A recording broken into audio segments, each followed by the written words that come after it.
Meu boa tarde e meu agradecimento pela frequência de todos, especialmente numa tarde de sábado, ter de ouvir comigo aqui mais um capítulo árido da neurologia. Lembrem-se, já abordamos a percepção do ponto de vista neurológico, abordamos o cérebro social, o cérebro do criminoso, do mentiroso, do preguiçoso, o cérebro executivo, da memória de trabalho. Isso tudo está bem gravado, fácil de vocês repetirem para estudos, se tiverem interesse. E hoje nós vamos falar sobre consciência. Este é um domínio que todos vocês têm conhecimento. Vocês estão conscientes para me ouvir. Aqui na Casa Espírita, com frequência, a gente usa esse termo. Será que o médium é consciente ou inconsciente na hora do processo da transmissão da mensagem?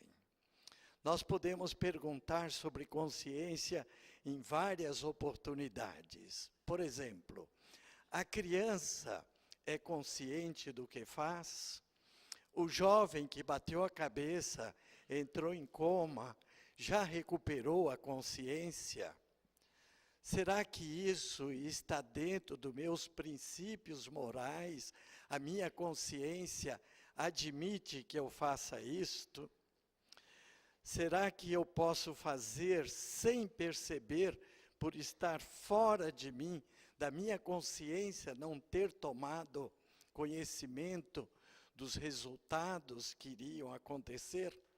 Portanto, todos nós lidamos com a consciência a todo instante. A grande dificuldade é saber como defini-la, o que é consciência e onde está essa consciência. E é essa caminhada que vocês vão fazer comigo. Eu quero fazer um destaque cauteloso a respeito dos nossos estudos, que eles são sempre de enfoque neurológico. Eu já fiz esta observação para vocês. Com todo o respeito a outra interpretação, a outra visão, uma visão, por exemplo, psicanalítica sobre consciente, inconsciente, subconsciente, são todas aceitas.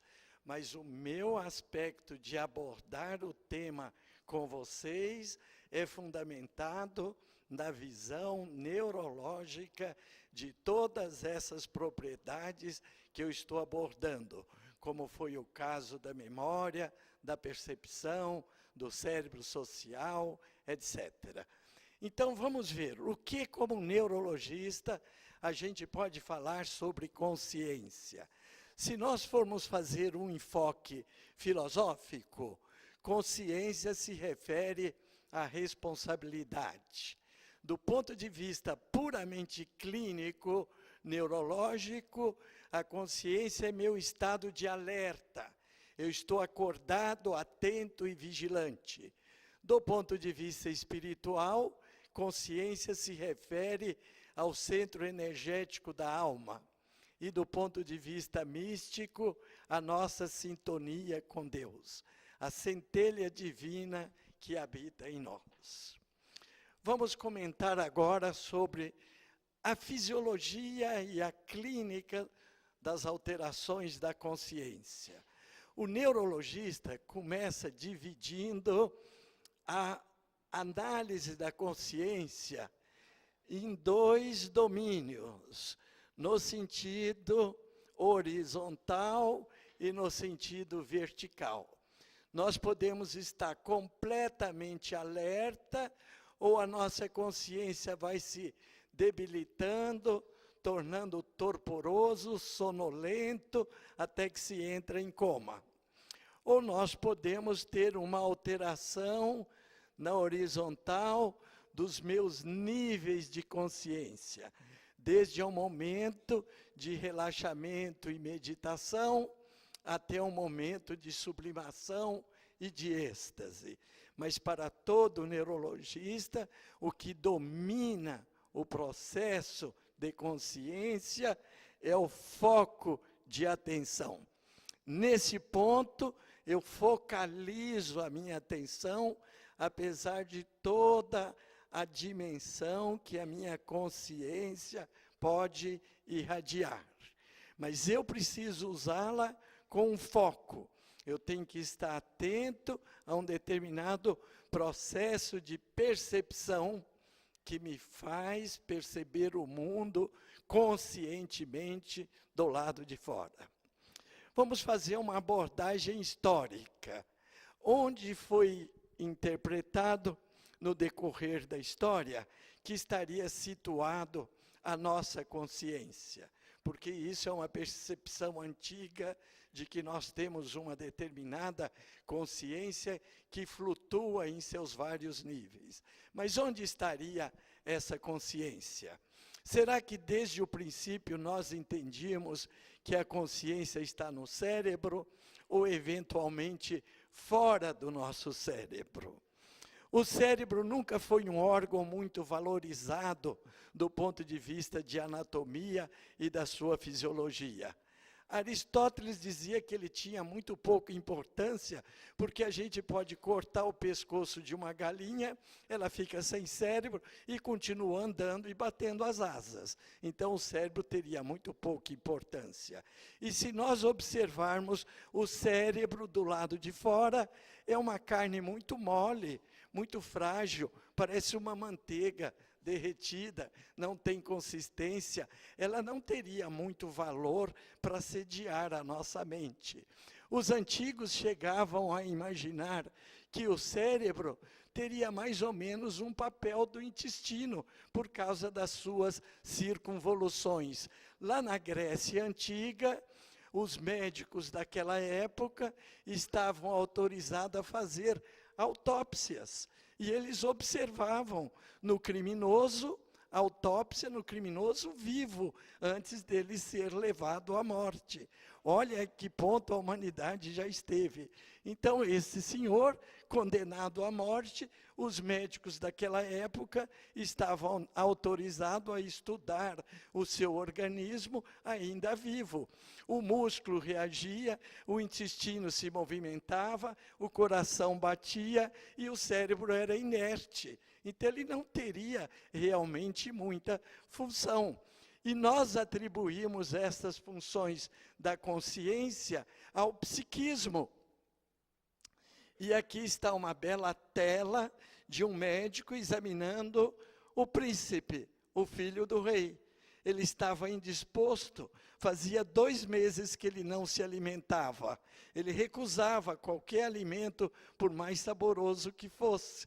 E, de repente, o médico dá o diagnóstico, porque está entrando uma jovem muito formosa, e o médico, examinando o pulso do príncipe, percebe, o coração dele disparou, assim que ele enxerga a donzela que se aproxima do leito onde ele estava. Atribuía-se, então, ao psiquismo esse estado de ânimo, o estado de felicidade, as emoções. Portanto, a nossa consciência tinha alguma coisa a ver com o nosso psiquismo, com a nossa mente, e não propriamente com o nosso cérebro. Os antigos filósofos admitiam a existência da alma. Vários modelos de interpretação para a atuação desta alma, pondo o nosso corpo em funcionamento. Uma alma sensitiva, uma alma racional, uma alma vegetativa. E uma que persistia depois da morte, é a chamada alma imortal. E Galeno nos trouxe um outro conhecimento, um outro termo, chamado pneuma, como se fosse um fluido, uma energia. Galeno foi médico dos gladiadores. Ele tinha muita oportunidade de examinar artérias, veias, nervos nos ferimentos dos gladiadores. E ele propôs que aqueles pneumas, um elemento imaterial que faria o corpo funcionar, estava, a partir do coração, circulando dentro dessas cavidades do cérebro. Então ele já trouxe uma ideia nova. Muito bem, o cérebro é uma carne de muito pouco valor. É uma carne muito mole, de muito pouca consistência, parece uma manteiga no sol derretida, mas dentro dele nós temos cavidades, ali se situa o espírito, a alma, ou essa energia, o pneuma que circula dentro do cérebro, chamado pneuma racional. Ele vinha do coração como pneuma vital e se situava no cérebro dentro dessas cavidades. Então, passou-se a entender o cérebro com um pouco mais de valor, com uma nobreza um pouco maior.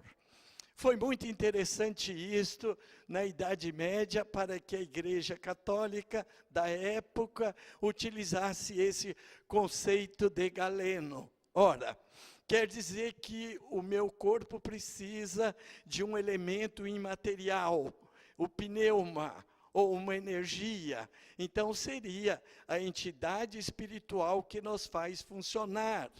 E ele está dentro dos ventrículos. Os ventrículos têm 3 cavidades. Se tem 3 cavidades, está muito de acordo com a ideia da igreja da época, que considerava a Santíssima Trindade. Então, os ventrículos anterior, médio e posterior se encaixava direitinho com a ideia da igreja de que nós tínhamos o Pai, o Espírito Santo e o Filho que fazia todo o universo funcionar. Santo Agostinho dizia que nós tínhamos dentro desta atividade da nossa alma, uma alma que processava a sensação, a outra memória e a outro o movimento. E séculos depois, o autor mais famoso, Gregor Reich, em 1530, defendia uma ideia mais extensa de funcionamento para o nosso cérebro. As sensações, a fantasia, a imaginação, o pensamento, o discernimento e a memória. Mas quem punha isso para funcionar era a alma. Teríamos vários modelos de alma especificamente ligados a qualquer uma dessas atividades. E elas se situavam nas profundidades do cérebro, daquelas 3 cavidades, não no parênquima cerebral. Não tinha nada a ver com a carne do cérebro propriamente dito. Precisava existir algum fluido, como o espírito do vinho que está dentro da garrafa do vinho, existiria dentro dessas cavidades do cérebro, a nossa alma que faria funcionar aquela atividade relacionada com a fantasia, com a memória, com o pensamento, como vocês viram lá atrás. Então, é uma ideia com uma dinâmica muito conveniente, correspondendo ao conhecimento anatômico da época. Essa é uma página do livro do Gregor Reich, que eu apontei para vocês ali atrás. E olha a comparação da ideia que ele dava, o cérebro e as alças intestinais. Por isso eles imaginavam, esse cérebro, esse parênquima, tem muito pouco valor. O que é importante são as cavidades que estão lá dentro, os chamados ventrículos cerebrais. Até que, de repente, um jovenzinho de 23 anos, André Vesalius, vejam bem, 23 anos, nasceu em Bruxelas e depois foi trabalhar na Universidade de Paris. Ele começou a dissecar cadáveres, que naquela época e no decorrer de toda a Idade Média, era proibido se fazer necrópsias. Só eram autorizados 5 necrópsias por ano, com cartas especiais do próprio Papa, para autorizar, em algum dos conventos ou dos monastérios, que algum médico realizasse uma necrópsia. Eram 5 por ano. E esses 5 escolhidos seriam os hereges ou os assassinos que foram condenados à morte por algum crime da época. Mas Vesalius começou a dissecar cadáveres que ele conseguia no cemitério, ali como que subornando o porteiro do cemitério, levava para casa e depois levava para a faculdade para estudar os órgãos. Até então, toda a anatomia que era aceita na época era aquela de Galeno que eu mostrei lá atrás para vocês. E, de repente, esse jovenzinho, dando aula para os seus alunos, começa a modificar todo o conhecimento da anatomia e passa a estudar o cérebro. Ele contratou um pintor, um desenhista famoso da época, para fazer as imagens das peças anatômicas que ele fazia. Só que todas as informações que ele estava dando iam de encontro aos livros de Galeno. E era, naquela época, proibido falar mal de Galeno. Se eventualmente, em alguma necrópsia, se encontrava uma doença no fígado que não tinha nos livros de Galeno, o estudante era obrigado a dizer que quem estava errado era o cadáver, e não o livro do Galeno que estava errado. E o professor dizia, é porque este indivíduo não evoluiu, por isso que ele adoeceu, ficou com essa doença, porque ele devia de ter um corpo igual àquele que estava nos livros de Galeno. Então, afrontar esse conhecimento, 1.200 anos a medicina só admitia os livros de Galeno. Diga-se passagem, um dos maiores gênios da medicina. Só que nós perpetuamos erros deles sem levar a confrontos com uma observação mais cuidadosa. E André Vesalius fez justamente isto. Só que ele foi expulso da faculdade, ele teve que migrar-se para a Espanha, onde tornou-se amigo do rei, produziu um livro lindíssimo, tem nas nossas livrarias. Se vocês procurarem um livro desta altura, com o título Vesalius, as nossas livrarias dos shoppings têm, que vocês podem dar uma olhada nas telas, como são lindas. E depois, numa das viagens que o rei da Espanha fez para Jerusalém, André Vesalius sumiu. Ninguém sabe como ele morreu. Passam-se os anos, aparece na Europa um outro grande professor de anatomia e neurocirurgia. Acredito que vocês já viram essa tela. Essa tela é enorme, maior do que esse quadro aqui, foi pintada por Rembrandt na Holanda. Esse daqui é um cirurgião famoso, olha, professor Trupp. Olha o ano, 1632, e Vesalius, 1564, quando faleceu. O professor Trupp estava dando aula aqui para os seus alunos.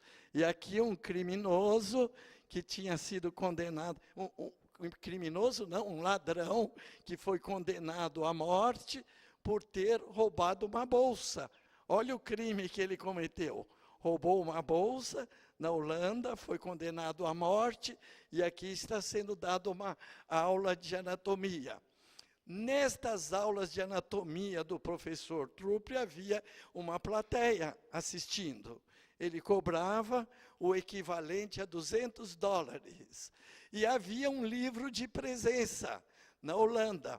Nesse livro de presença das aulas de anatomia do Dr. Trupp, tem um aluno famoso que foi assistir às suas aulas, René Descartes. Vocês vão me ouvir falar nele daqui um pouquinho. Então, René Descartes assistiu aulas de anatomia do professor Trupp. Ele era um grande cirurgião geral, cirurgião da Imperatriz da Holanda naquela época, um cirurgião da Companhia das Índias, que vocês ouviram falar na história do descobrimento do Brasil colônia, etc. Só que ocorreu um congresso de cirurgia na Europa, E o professor Trupp foi convidado a fazer uma conferência sobre anatomia e cirurgia, e depois que ele terminou a conferência, ele chegou na frente de toda a plateia médica e disse que tinha uma revelação para fazer. E ele disse: eu sou a reencarnação de André Vesalius. Nós somos espíritas. Alguém com esta coragem de ter dito isto em 1632? Bem, ele perdeu o cargo, a imperatriz não quis mais ele como médico da corte, etc, etc. É o preço que ele pagou por ter feito essa revelação. Alguns anos depois, foi publicado um livro extraordinário. Estamos aqui em 1650. René Descartes, ele foi assistir aquelas aulas de anatomia do Dr. Trupp. E ele inova o conhecimento e a interpretação sobre as funções do nosso cérebro. Então ele diz, não é a alma é uma coisa separada do corpo. É o meu próprio corpo por onde circulam os espíritos animais, ou seja, uma energia, que ele circula pelos meus nervos e provoca os meus reflexos. Está no meu cérebro e nos meus nervos. Olha o desenho que ele fez no livro dele. O nervinho que sobe e eu percebo no meu cérebro. Esta é uma frase de René Descartes, em 1650. A dor segue o caminho dos nervos até o cérebro. E ali a glândula pineal interpreta as sensações que eu percebo. Ele escreveu esse livro, De Hominis, pediu para o editor dele publicar 12 anos depois da morte dele, porque ele tinha ouvido falar que Galileu Galilei já estava condenado pela igreja da época, pelas revelações que vinha fazendo sobre o movimento da Terra em torno do Sol. Imagina dizer naquela época que quando eu tomo um beliscão, eu sinto ele no cérebro e não na alma. Era uma provocação insuportável. Isso só pôde ser publicado na Holanda, um país protestante, e 12 anos depois da morte dele. Hoje a gente tem a maior facilidade de expressão e de publicações a esse respeito, mas esses grandes heróis da espiritualidade passaram apertado para inovar o conhecimento. 1650. Demoramos mais 200 anos, quase 200 anos, para ter uma outra mudança. Olha como é trabalhoso a gente romper um paradigma e introduzir um conhecimento novo. Espiritismo tem pouco mais de 150 anos. Depois de René Descartes, o próximo passo no cérebro foi dado por esse alemão, Franz Joseph Gall, 1860. Lembrem da data de René Descartes. Ele palpando o crânio das pessoas, dos seus pacientes, não é palpando o cérebro, é palpando o crânio, ele percebia reentrâncias e saliências, e ele achou que na palpação do crânio nós podemos diagnosticar aptidões, talentos. Eu tenho aqui uma saliência, outra aqui, a minha testa é alta, esse meu lado aqui é maior ou menor do que o dos outros. Então, tocando no cérebro, ele elaborou uma teoria. Próximo. Nesta teoria, que se conheceu com o nome de frenologia, ele identificou 27 órgãos. Ele chamou de órgãos. Nós hoje chamaríamos talentos, aptidões, competências. Quais as que ele se referiu? Cautela, perseverança, cálculo, emotividade, imitação, espanto, combatividade, ele conseguiu reunir um total de 27 áreas relacionadas com essas atividades. Em 1805, com esta publicação da Frenologia, Gall foi expulso de Viena. Era médico em Viena, foi expulso de lá, que a comunidade médica não aceitou. Por quê? Porque ele estava fragmentando a alma.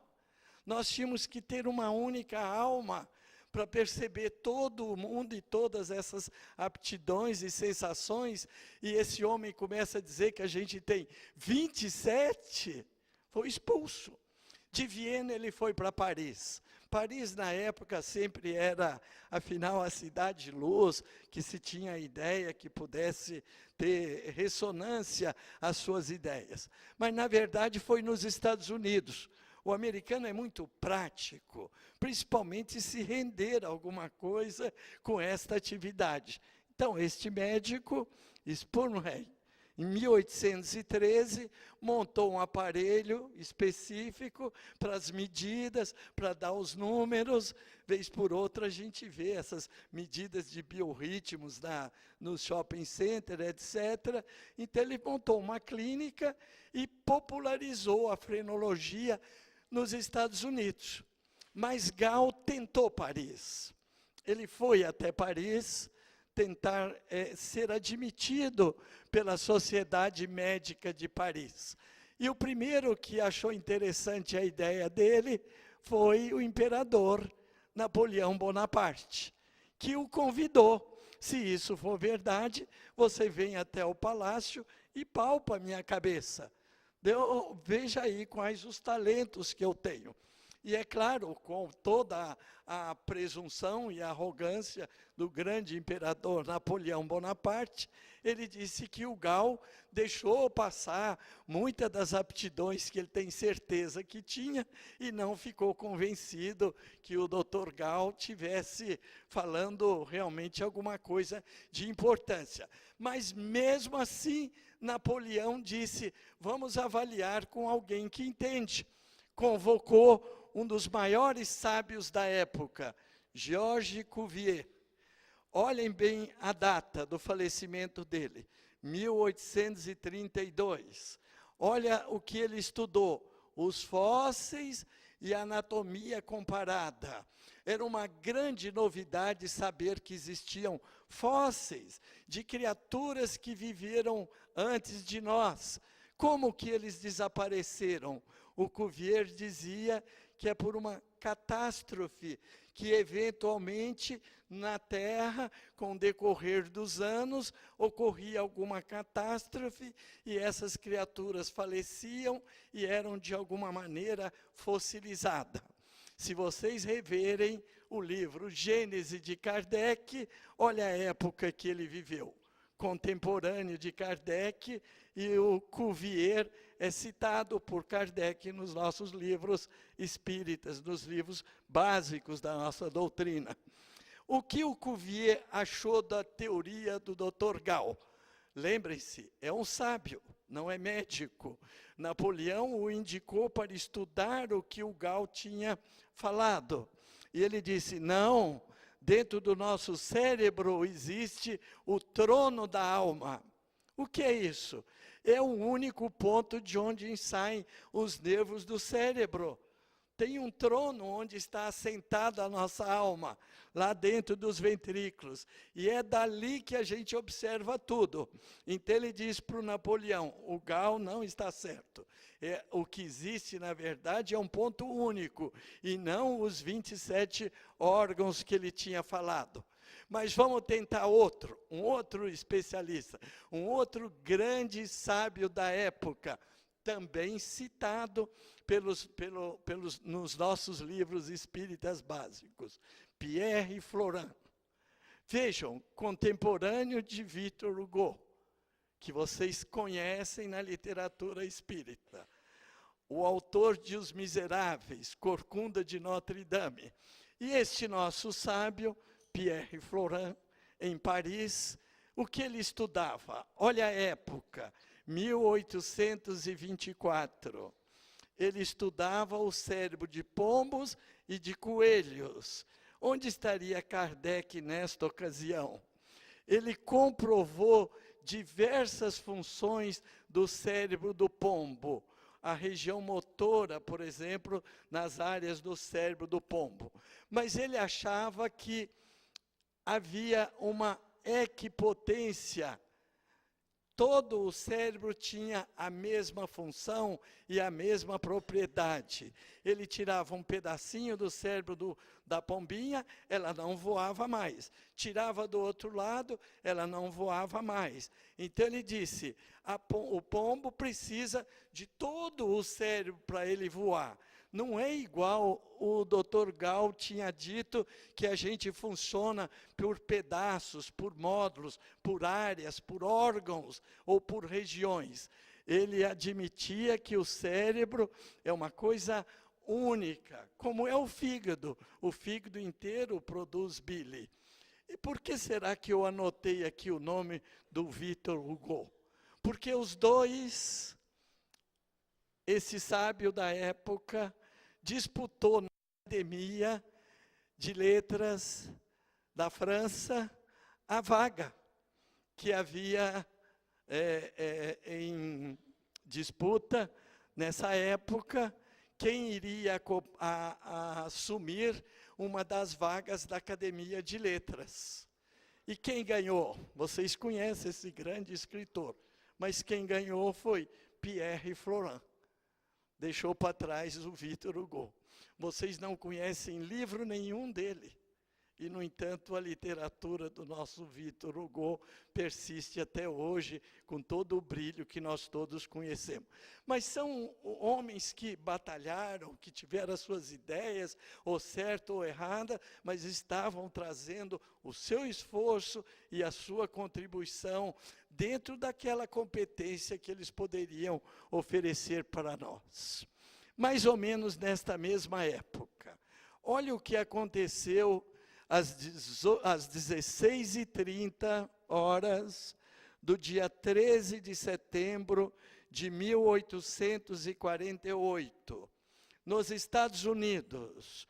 Um ferroviário estava dinamitando uma pedreira. Faz o buraco, enfia dinamite e bate um pedaço de ferro para empurrar a pólvora até lá no fundo e depois riscar o pavio. Acontece que uma faísca fez explodir e a barra de ferro penetrou o seu crânio. Este homem sobreviveu por 13 anos e deu tempo do médico que o atendeu e tratou dele durante esse tempo, descrever as mudanças que esse indivíduo, que era um trabalhador da ferrovia, casado, com filhos, responsável, controlava o seu salário, depois desta lesão no lobo frontal, ele alterou a sua personalidade, modificou as suas emoções, e não realizava adequadamente a sua interação social.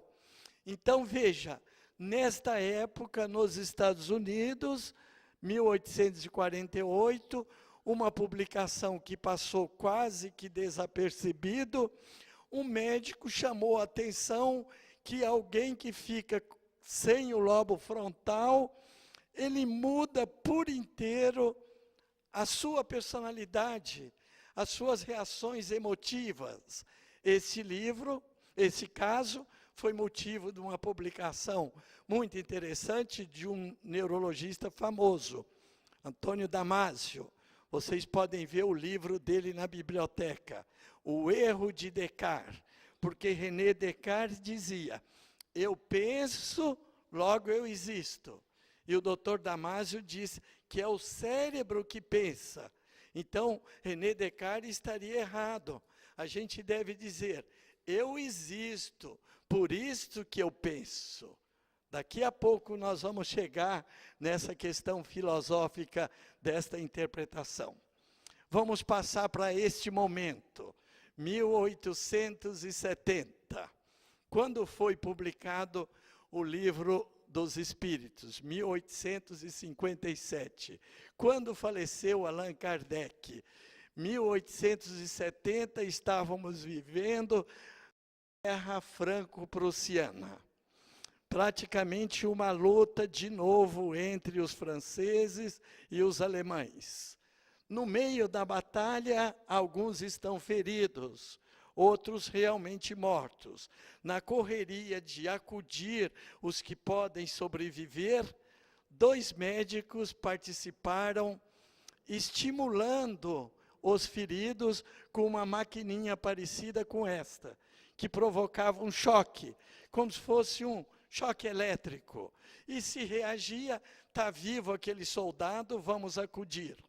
Acontece que esses 2 médicos, Fritz e Ritz, 1870, estimulavam uma área no cérebro daquele soldado ferido.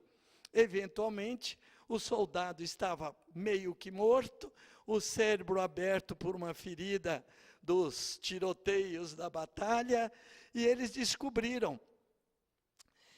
O cérebro não é assim uma carne morta sem valor, porque há uma determinada área do cérebro, olha, nesse ponto, onde a gente provocando um choque com esse bastãozinho que eles tinham, o corpo do indivíduo se movimenta. Então, nesta ocasião, ficou determinado que estava descoberto uma área que produzia movimento. Uma contribuição, então, revolucionária para a neurologia da época. Já sabemos que pedaço do cérebro estimulado provoca a contração do cérebro. Estamos nos afastando cada vez mais da necessidade de ter uma alma para sentir ou para movimentar o nosso corpo. Agora, esse casal tem uma história neurológica também interessantíssima. São italianos, o Camilo Golgi e a esposa dele. Olha o laboratório dele, realmente não parece uma bagunça de coisas amontoadas? Ele ali fazia coloração de tecidos, ele estudava vários órgãos, era um patologista, tem as tinturas para examinar. E um desses frascos foi parar na cozinha. Era nitrato de prata. E a esposa dele, fazendo a limpeza, pega um pedaço de cérebro, que ela não sabe que era cérebro, e pôs ali dentro daquele frasco de nitrato de prata. No dia seguinte, o professor Camilo Golgi vai ver onde é que está aquele pedaço de cérebro que eu deixei aqui. Olha, eu pus aí dentro. Deve-se essa contribuição à esposa dele ao colorido que a prata fez dos neurônios. E aqui existe praticamente um milagre da natureza, por mais simples que possam parecer. Vocês estão vendo que há um monte de linhas pretas. Essa é a área do hipocampo, a área da memória. Curiosamente, era este o pedacinho de cérebro que estava ali naquele frasco com nitrato de prata. E a gente vê os neurônios aqui coloridos. Então, a grande descoberta ganhou o Prêmio Nobel de Medicina, o Dr. Camilo Golgi, patologista, por ter conseguido colorir os neurônios com a prata. E eu disse que foi um milagre. Por que um milagre? Ora, todos vocês sabem que nós temos bilhões de neurônios, mas aqui não estão bilhões. Até hoje esse é o segredo. Ninguém sabe por que a prata colore alguns, não colore todos. Se a prata colorisse todos os neurônios, ficava tudo preto, ninguém ia ver nada. Está aí um mistério para quem quiser tentar descobrir para nós. Por que a prata colore alguns neurônios e não colore outros? Porque se colorisse tudo, ficava tudo preto, ele ia pegar, olhar e jogar fora. Mas quando ele olhou, ele viu os neurônios coloridos. Só que agora vocês sabem, o italiano, ele é bravo, teimoso e tal. Ele disse que os neurônios formam uma rede. Não parece realmente aquela redinha que a gente põe no cabelo? Ele dizia que os neurônios estão todos entrelaçados, formando uma rede. Olha o ano, 1872. Eu acabo de falar da Guerra Franco-Prussiana em 1870, quando o Dr. Ritz estimulava uma área motora para produzir choque. Mas, aproveitando esta informação do Camilo Golgi, lá na Espanha, nós temos esse nobre senhor, Ramon y Cajal. Ele queria ser pintor.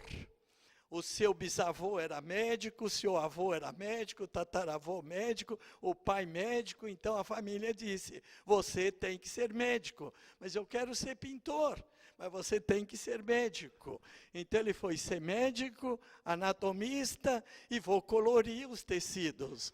Então ele pegando aquele cérebro, um pedaço de cérebro, e aquele reagente de nitrato de prata, ele foi estudar neurônios. Olha, esta imagem dos neurônios estudado pelo espanhol Ramon y Cajal. E ele disse uma afirmação diferente do Dr. Golgi. Ele disse, são neurônios, e os neurônios são unidades funcionais, em 1906. Então, começou uma discussão por artigos, pelos jornais, de que o Dr. Golgi dizia que os neurônios eram uma rede e o Dr. Ramon Cajal diziam que eram unidades. Os dois ganharam o Prêmio Nobel de Medicina e os dois brigaram em público no Salão Nobre da Academia de Ciências em Oslo, na Suécia. Na hora de receber o prêmio, o italiano chamou o espanhol de imbecil, mas no final da briga, o Ramon Cajal estava certo. Essa é uma foto feita pelo Ramon Cajal, e leiam o que eu escrevi. Os neurologistas consideram que esta é uma das 10 fotos mais importantes da história humana. Vocês podem imaginar que outra foto seria tão espetacular do que conhecer os meus neurônios. Não é que eu estou puxando sardinha para o meu lado por eu ser neurologista, mas o desafio está feito aí para vocês. Alguns podem dizer o cogumelo da bomba atômica, mas olha a diferença de conhecer com os meus olhos os neurônios numa fotografia. Mais adiante, em 1920, um russo, Ivan Pavlov, descreveu os reflexos condicionados. Muito das nossas reações são dependentes desses reflexos. Já tive a oportunidade de comentar sobre eles com vocês.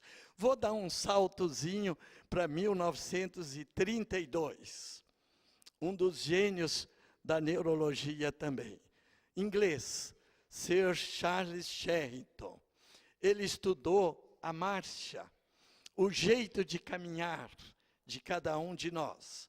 Ele examinava a espinha dos cães no seu laboratório. Ele teve alunos famosos depois, no decorrer da história da neurologia e da neurocirurgia. E ali no seu laboratório, ele queria estudar o arco reflexo.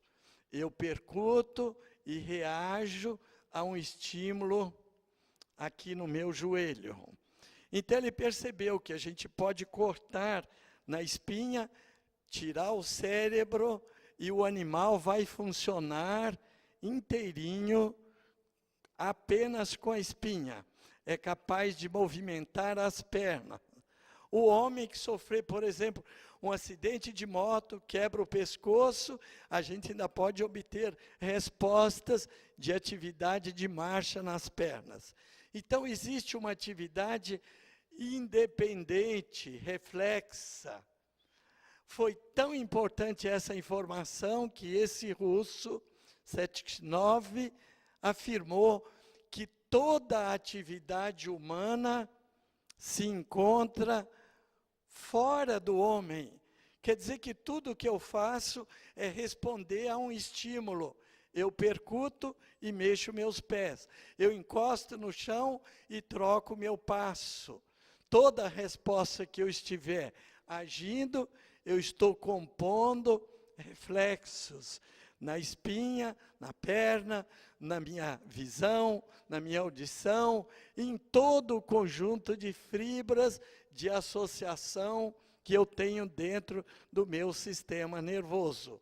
Quer dizer que eu poderia dizer que juntando toda essa atividade, um estímulo, um reflexo, uma resposta, as fibras de associação permitiriam coordenação de reflexos cada vez mais complexos e criaria uma unidade chamada mente.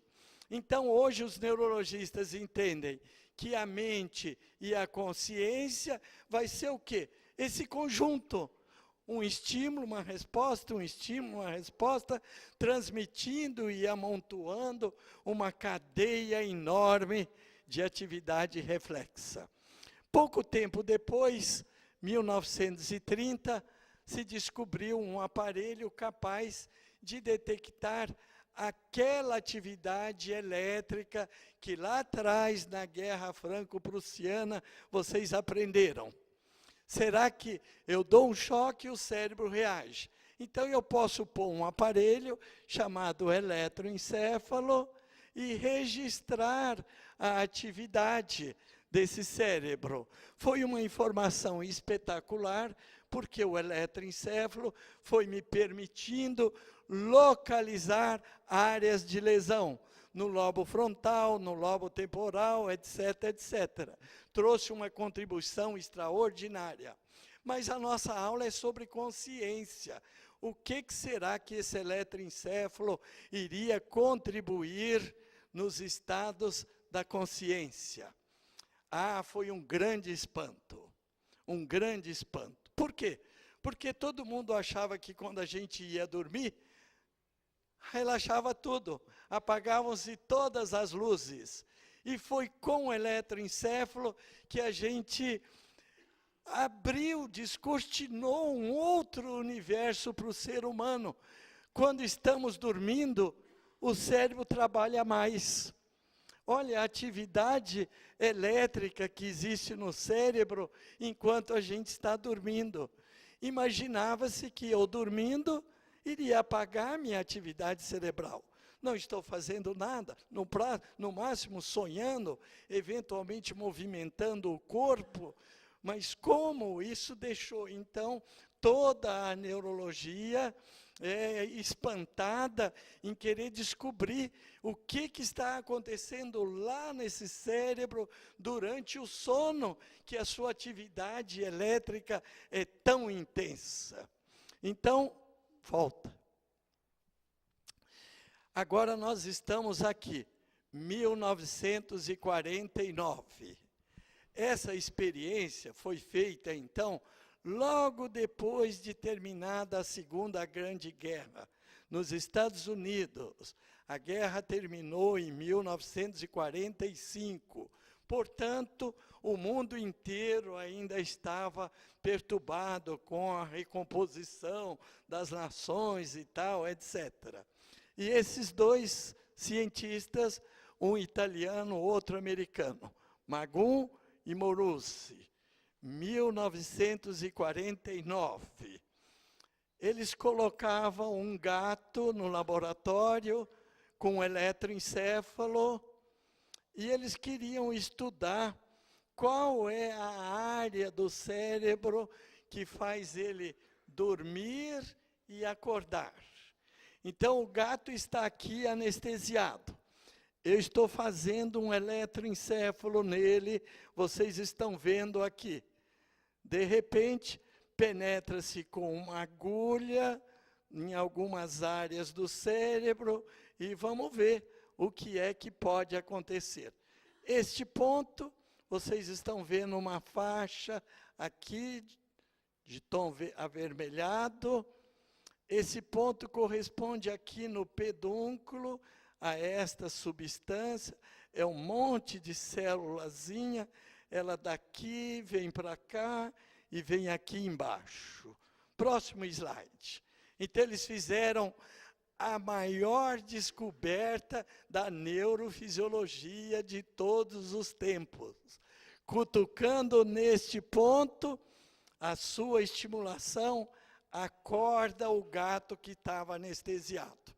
O gato estava sob anestesia, vocês viram o padrão de eletroencefalo e, de repente, uma agulhazinha, um choquezinho, neste ponto, olha, está aqui, neste ponto, o gato acorda, mas ele estava dormindo, anestesiado, mas aí ele acorda. Por que acorda? Porque é como se esse ponto produzisse um choque em todas as áreas do cérebro. Liga a chave, ele desperta. É como um interruptor, está escuro, eu ligo a chave, um pequeno sinal e todas as luzes se acendem. Então, esses dois pesquisadores descobriram que nós temos uma área, pensou sequer um ponto aqui no mesencéfalo, mas se viu que ele se estende, como eu mostrei antes, em uma extensão ampla. Eles chamaram de sistema reticular. Por que reticular? Porque é uma redezinha. Ativador ascendente, ativa para cima, próximo. Então, tocando neste ponto, olha, esta é a área, a extensão dela, formação reticular. Encosta ali, a pessoa desperta. Hoje vocês acabam de conhecer a sede da consciência. Para toda a neurologia, e essa informação é indiscutível, descobrimos onde se situa a nossa consciência, do ponto de vista neurológico. A nossa consciência, naquele ponto da extensão da substância reticular. Encostando, eu queria mostrar um pouquinho atrás para vocês verem o padrão de célula. Para me movimentar a minha perna, olha a extensão do neurônio. Ao passo que na substância reticular, são milhares de células ou milhões de células, todas pequenininhas, amontoadas umas com as outras, encosta ali, a pessoa acorda. Vocês poderiam perguntar, o paciente que está em coma, se eu fizer isto, existem experiências fazendo esse tipo de provocação para despertar o doente em coma. 1951, um passo de quase 10 anos depois, estamos aqui com Wilder Penfield, foi um dos alunos do Charles Sherrington, na Inglaterra, que eu lhes mostrei. No Canadá, ele é canadense, abria o crânio com a pessoa acordada, sem anestesia. Tinha epilepsia, sofria de convulsões. Ele ia tentar achar que ponto do cérebro produz a convulsão, para realizar uma extirpação cirúrgica e aliviar o indivíduo da convulsão. Ele acabou descrevendo naquela área motora que vocês aprenderam comigo, do Ritz, na época da Guerra Franco-Prussiana, esta é a área motora. Mas o Penfield descreveu que aqui existe um mapa do nosso corpo, um mapa bem esdrúxulo, esquisito, que passou a ser conhecido como homúnculo de Penfield. Mas hoje a gente sabe onde é a área motora, e na área motora onde está a minha mão, meus dedos, minha língua, meu rosto, minha perna, meu pé, distribuído ali naqueles segmentos do meu cérebro na área motora. Uma outra revolução recente, 1981, o Dr. Roger Sperry, nos Estados Unidos, também ganhou o prêmio Nobel. Por quê? Porque ele estudou o cérebro de indivíduos, de pacientes que tinham operado o corpo caloso. Rasgou-se aqui o corpo caloso, o indivíduo ficou com 2 cérebros. Então, ele trouxe a ideia de que cada um de nós funciona com duas metades. A nossa metade direita e a nossa metade esquerda. O lado esquerdo do cérebro joga xadrez, fala, usa calculadora, escreve com a mão direita, e o nosso cérebro direito, ele é musical, ele canta, ele faz arte, pintura, etc, etc. Dá a ideia de formas geométricas. Então, nós somos dois. Um hemisfério direito com algumas competências e um hemisfério esquerdo com outros talentos. Estamos complicando um pouquinho mais o conhecimento de como funciona o nosso cérebro. E mais recentemente, eu creio que é novidade para a grande maioria de vocês. Um novo exame, uma nova maneira de examinar as atividades do cérebro, extremamente revolucionária. Tanto é que eu vou examinar vocês daqui a pouquinho com esse método. É o chamado potencial evocado. Potencial, uma atividade como esta daqui. Evocado porque eu que estou evocando. Não se trata de evocar o espírito, mas evocar uma onda no meu cérebro. Mas o meu eletroencéfalo é cheio de ondas. Mas eu posso pôr um aparelho que filtra e vai aparecer apenas a onda desse choquinho, desse beliscão ou dessa pancada no pé ou no braço. Um choquezinho aqui, o que provoca? Uma onda.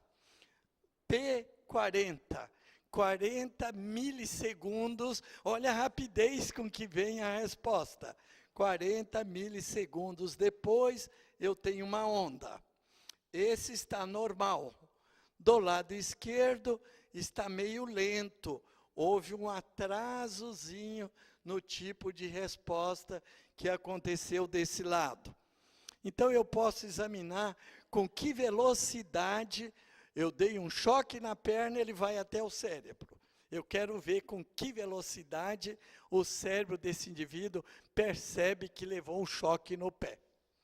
Mas agora eu vou fazer um potencial evocado na visão. Como que eu faço na visão? Vocês estão vendo aqui o televisor com uma tela xadrez. Branco, preto, e na televisão muda rápido. Preto, branco, branco, preto, preto, branco. E o cérebro, então, vai ser informado. Quando faz a mudança, ele gera um potencial. P100. Lembra na perna? P40. P de potencial. Potencial evocado, 40 milissegundos. Agora, um potencial evocado com a vista foi P100. Estão percebendo? Vou examiná-los daqui a pouquinho. Próximo. Agora eu estou lembrando o potencial evocado visual. O que é ele? Eu vou produzir uma luz, ligo a chave, o olho percebe, dá uma resposta rápida, e ali adiante, uma última resposta, essa é a do olho, essa é a do cérebro. Próximo. Então, se eu examinar, lembram da tela preto e branco, preto, branco?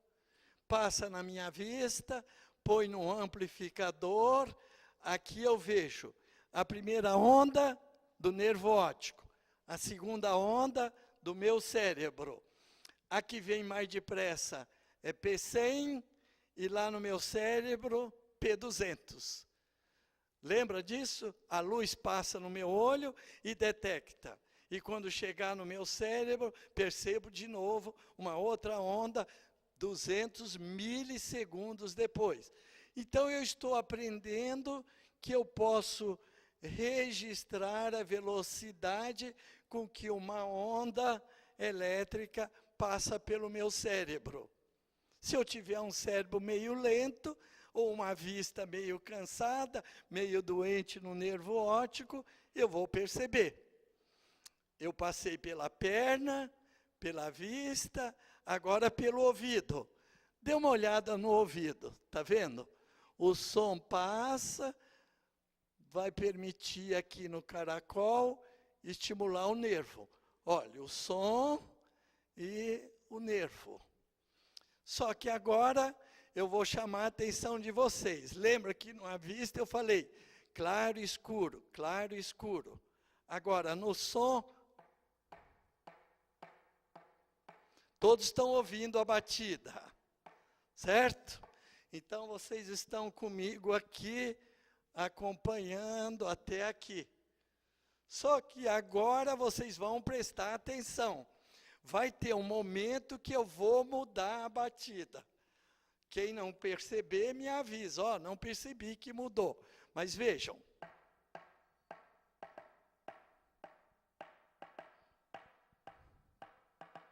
Todos vocês perceberam que eu dei uma batidinha diferente. Na hora que eu mandei vocês prestarem atenção, o que aconteceu no cérebro? Primeira experiência, só uma batida. Vocês estão calmos, tranquilos, a ondinha está passando pelo ouvido. Agora eu vou mudar a cabeça de vocês. Vocês vão prestar atenção na mudancinha.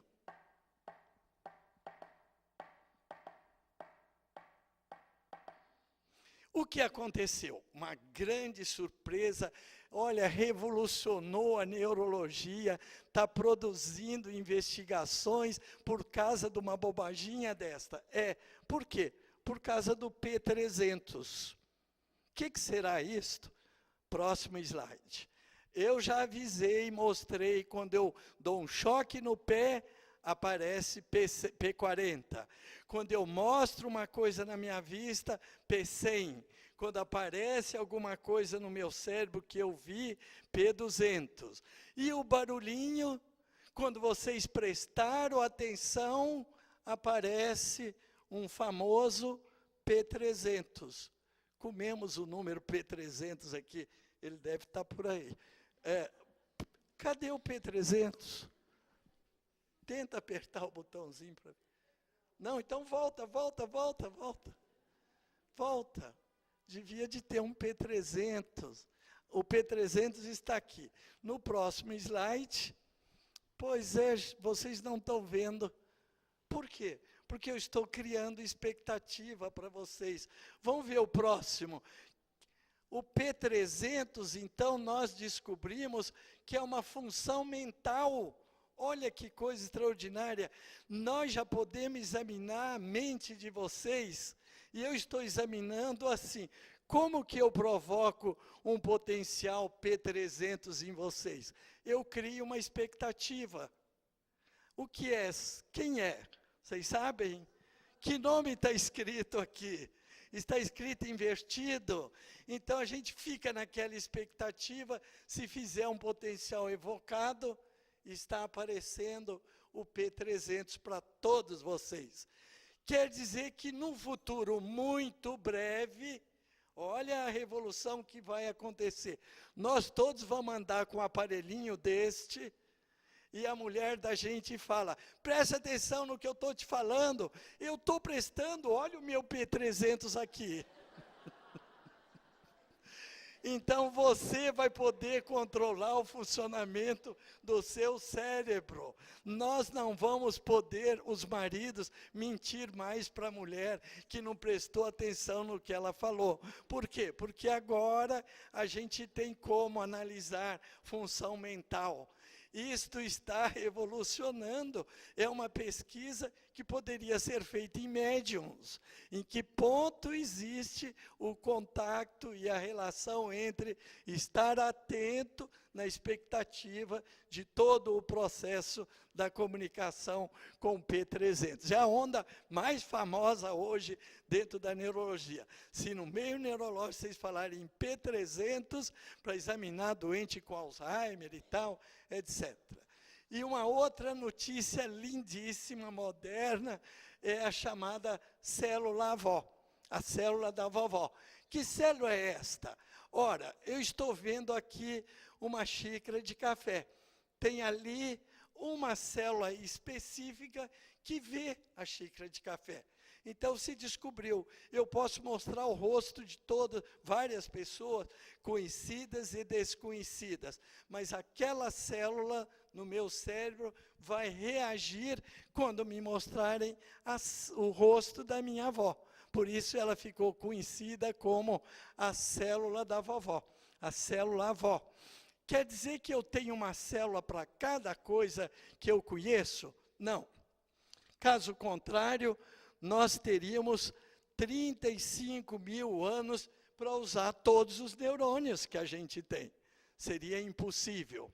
A grande maioria das nossas percepções existe uma assembleia de neurônios, como se fosse a diretoria da instituição, uma codificação distribuída.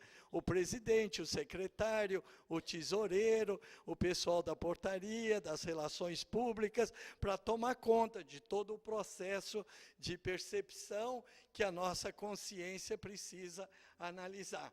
Caso contrário, eu teria que ver, quem é você? Deixa eu consultar minha célula. Pergunto primeiro para minha avó, depois para minha mãe, quando chegar na hora do meu cunhado vai ter briga, e aquelas coisas que nós iríamos aprontar.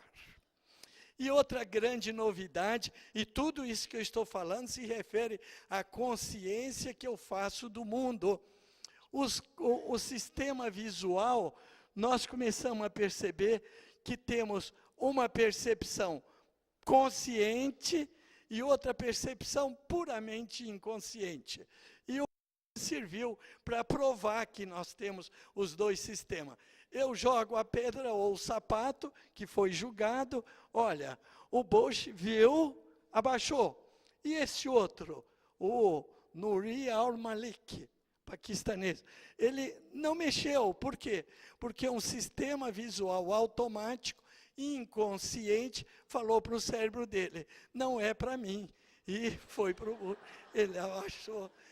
Lembra, no futebol, vocês devem ter assistido a entrevista do Ronaldo do Corinthians. Como é que você conseguiu marcar aquele gol? Não, porque o goleiro do Santos pôs uma camisa vermelha. Onde já se viu o goleiro pôr camisa vermelha? Quando eu olhei para baixo, estava a bola. E ali adiante um pinguinho vermelho. Eu chutei. Ora, era o goleiro do Santos e ele marcou o gol. É sempre aconselhável que o goleiro fique de preto, ou pelo menos de verde, para confundir, ou, se possível, com a camisa do adversário, para o Ronaldo não marcar o gol. Porque se tiver de vermelho, ele percebe e marca o gol. Depois, a maior revolução nas interpretações do cérebro em ação foi que todo evento mental, a ele corresponde um evento cerebral, e eu posso ver na ressonância. Examinando um cérebro em atividade, nós podemos registrar que área do cérebro está fazendo aquilo. Eu estou aqui com esta carta, 5 de paus, na minha mão. O neurologista me pergunta, e eu vou mentir. Você tem 5 de paus na sua mão? Não. Que área do cérebro mente? Está aqui. Aparece direitinho que eu estava mentindo, porque aquelas áreas do cérebro ficaram aquecidas e pôde ser registrado aqui. Próximo. Agora estamos diante de uma jovem vaidosa e invejosa. Se examinou o cérebro do invejoso. O que se percebeu? Ao sentir inveja, a região dos córtex, do cérebro cingulado anterior, é a mesma onde é processada a dor.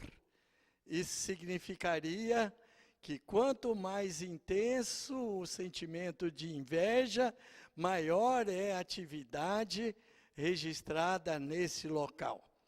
A inveja sobrepõe-se à dor. No mesmo lugar que a gente sente dor, é o mesmo lugar que o invejoso revela que tem atividade no seu cérebro. E aqui, uma palavra em alemão, Schadenfreude, sentimentos prazerosos. O invejoso tem prazer em ver o outro se dar mal. Ao experimentar o Schadenfreude, palavra alemã para sentimento de prazer que o invejoso tem ao notar o infortúnio do invejado, é a região do estriado ventral do cérebro que é ativada. Curiosamente, é nesta mesma área que são processados os sentimentos prazerosos. Quer dizer que o danado do invejoso sente prazer em ver a gente passando apertado com uma dificuldade. Quando ele tem inveja porque não possui o que eu tenho, ele sente como se fosse dor. Mas quando eu perco, ele fica numa boa, na mesma área do sentimento prazeroso. E, finalmente, nós podemos tirar uma conclusão que vocês quem vão analisar comigo se eu estou certo ou não.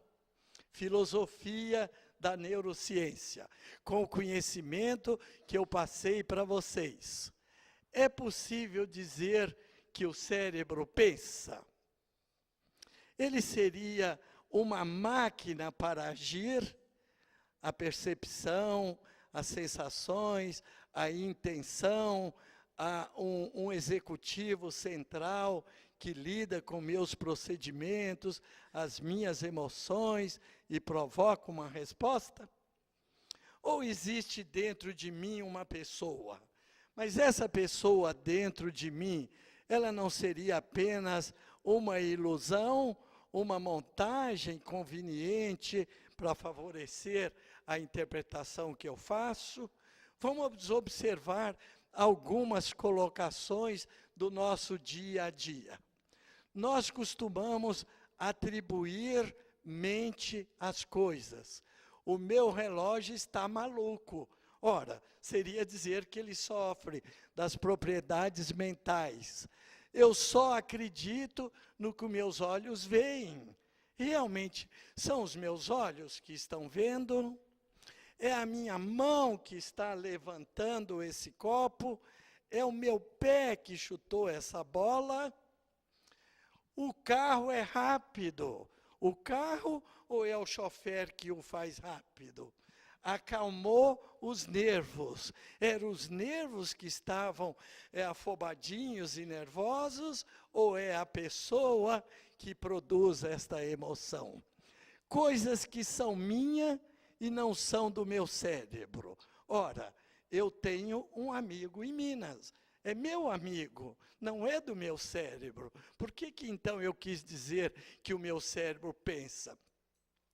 O amigo é meu, a minha enxaqueca, o meu estado civil, sou eu que sou casado. As minhas dívidas, o meu cérebro não vai lá pagar a conta do meu banco. As minhas lembranças e as coisas que sou eu quem sente. E não o meu cérebro que sente.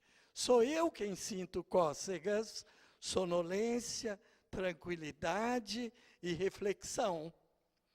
Então eu devo dizer corretamente, eu penso com meu cérebro, aperto com as mãos, vejo com os olhos, chuto a bola com os pés, chorei com o coração apertado. O relógio marca as horas, mas não lê que horas são. Isso sou eu quem faço. Então eu tenho que saber quem sou eu. Eu achava que o cérebro que era o órgão mais importante. Mas então eu pensei, espere um minuto, quem está me dizendo isto? O eu, minha alma, meu espírito, minha pessoa. Ou se preferem, como diz os poetas, o nosso Pedro Bloch, minha alma se revela em tudo que sou. Olha as mãos de Eurídice, riam, às vezes ficavam furiosas, as mãos de Eurídice choravam, juntavam-se em súplicas e projetavam-se em desesperos. Muito obrigado por uma tarde gostosa com vocês.